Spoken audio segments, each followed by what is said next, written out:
লবণের তেল আর কিচ্ছু না আমরা দিই এটা আর ময়দা ছেড়ে আর লুচি বানাই এটা দিয়ে আমরা মিষ্টি তো সব ঢাকা মিষ্টি এখানে বানান জি এখানে মানে এখানে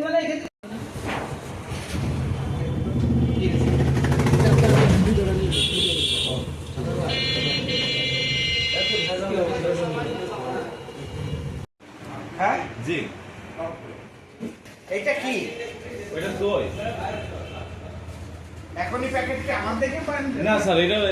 কালকেরটাই দেন না আজকেরটা আবার কখন দেবেন আর কালকেরটা কে দেবে কাই বাইনে আজকে দিতেছি আবার আজকেরটা জমে গেছে আবার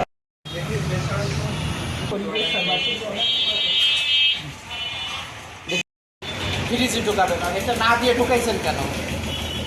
এটা আপনার কথা আমার কথা না আপনি আমাকে বলছেন যে ওইটা স্যার এটা আইসিকে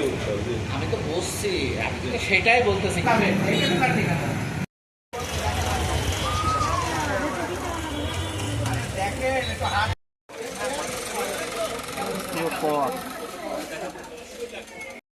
সরকার 17-18টা কসমেটিক অ্যানাউন্স করে আর সেগুলো কিছু আছে শিওর দাম 60 টাকা ছিল 199 টাকা 80 টাকা 99 টাকা বিক্রি হচ্ছে বাইরে জি আমার আপনার এখানে 4K গ্লাস আছে কতগুলো আছে বের করেন তো আপনি তো বোঝাও যাচ্ছে না তো এর ভিতরে দিয়ে দিলেন তাহলে হলো না। আমাদের ডিলার চলে যাও 2 নম্বর না না আমি অফিসে ফোন দেবো দরকার হয় দপ্তর বাংলাদেশ নিরাপদ খাদ্য কর্তৃপক্ষ চুয়াডাঙ্গা জেলা কার্যালয় আজকে যৌথ অভিযানে আমরা বড় বাজারে পবিত্র মাহের রমজানগুলোকে ভোক্তা ওটার সমস্ত কিছু দেখার জন্য আমরা আজকে বাজার মনিটরিং করেছি আর 4টা কসমেটিক প্রতিষ্ঠান আমরা অনেকগুলো দেখেছি এর মধ্যে 4টা সরকার নিষিদ্ধ যে কসমেটিক্সগুলো এগুলা বিক্রি করা একটা মিষ্টির দোকানে ওনার এই মিষ্টিগুলোর উপরে আপনি আর ছত্রাক পড়ে গেছে অতল বাসি মিষ্টি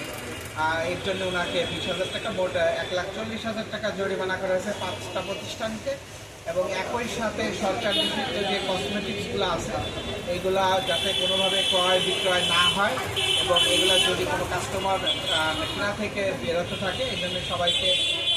মানে আহ্বান করছি একই সাথে সমস্ত ব্যবসায়ীদেরকেও জানাচ্ছি যে সরকার নিষিদ্ধ পণ্যগুলো ক্রয় বিক্রয় করা থেকে বিরত থাকার জন্য আমাদের এই তদারকি কার্য অব্যাহত থাকে